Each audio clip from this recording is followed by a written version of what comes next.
Hi friends, இன்றைக்கி முருங்கைக்காய் மாங்காய் கத்திரிக்காய் போட்டு சாம்பார் எப்படி செய்யலான்னு பார்க்கலாம். ஒரு குக்கரில் 150 கிராம் துவரம்பருப்பு சேர்த்துக்கோங்க.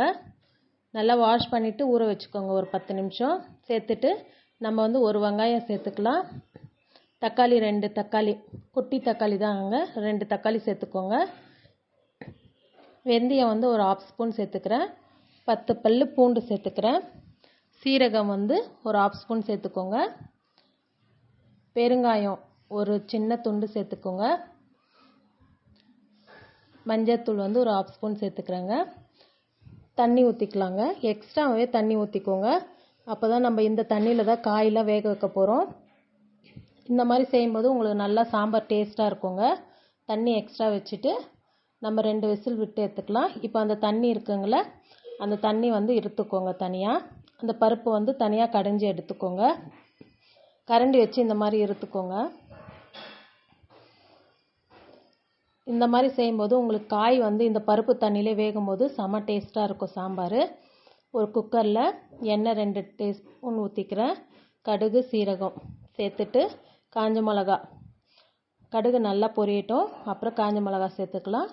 அப்புறம் கருவேப்பிலை, வெங்காயம் ஒரு மீடியம் சைஸ் வெங்காயம் கட் பண்ணிக்கிறேன். வெங்காயம், தக்காளி, உப்பு இது மூணுத்தையும் ஒன்றாவே நல்லா வதக்கிடுங்க.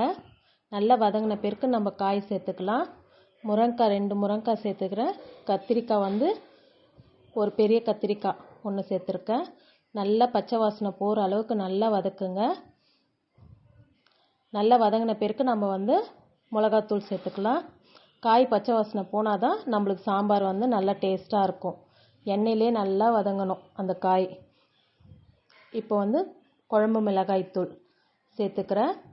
ஒரு 1.5 ஸ்பூன் சேர்த்துக்கிறேன். நான் சாம்பார் பொடி எதுவும் இன்றைக்கி சேர்க்கல. பருப்பு தண்ணி வச்சுருந்தோம்ல, அதை அப்படியே ஊற்றிடுங்க. மிளகாத்தூள் போட்டு வதக்காதீங்க. பருப்பு தண்ணி ஊற்றிட்டு நம்ம கலந்து விட்டுட்டு மூடி போட்டு வேக வைக்கும் போதே உங்களுக்கு அந்த மிளகாத்தோட ஸ்மெல் எல்லாமே போயிடும். உங்களுக்கு 5 நிமிஷம் ஹை ஃப்ளேமில் வச்சுட்டு 5 நிமிஷம் ஸ்லோ ஃப்ளேமில் வச்சுடுங்க. காயெல்லாம் நல்லா வெந்துடும். மிளகா ஸ்மெல் எல்லாமே போயிடும் உங்களுக்கு. இப்போ நம்ம பருப்பு தண்ணி எடுத்து ஊற்றிக்கலாம். ஒரு கொட்டை புளி ஊற வச்சுக்கோங்க. நம்ம லாஸ்ட்டாக ஒரு கொட்டை புளி ஊற்றலாம். நல்லா கலந்து விட்டுட்டு அப்புறம் மாங்காவை சேர்த்துக்கலாம். இப்போ நம்ம முருங்கைக்காய் நல்லா வெந்துச்சு. இப்போ நம்ம மாங்காய் சேர்த்துடலாம். நம்ம முதல்ல மாங்காய் சேர்த்துட்டோன்னா குழம்பு ரொம்ப திக்காயிடும். அதே மாதிரி சாம்பார் பொடி சேர்த்துட்டாலும் குழம்பு ரொம்ப திக்காயிடும். நம்ம மாங்காய் சேர்க்குறனால தான் நம்ம சாம்பார் பொடி சேர்க்கலை. ஒரு கொட்டை புளி சேர்த்துட்டு நல்லா கொதிக்கட்டும். அப்புறம் கொத்தமல்லி போட்டு நம்ம இறக்கிடலாம். இந்த மாதிரி நீங்களே இதே மாதிரி மெத்தடில் செஞ்சு பாருங்கள். உங்களுக்கு அருமையாக இருக்கும். இந்த சேனல் பிடிச்சிருந்தால் லைக் பண்ணுங்கள், ஷேர் பண்ணுங்கள், சப்ஸ்கிரைப் பண்ணுங்கள். மேலும் நெக்ஸ்ட் வீடியோஸில் சந்திக்கலாம். தேங்க்யூ.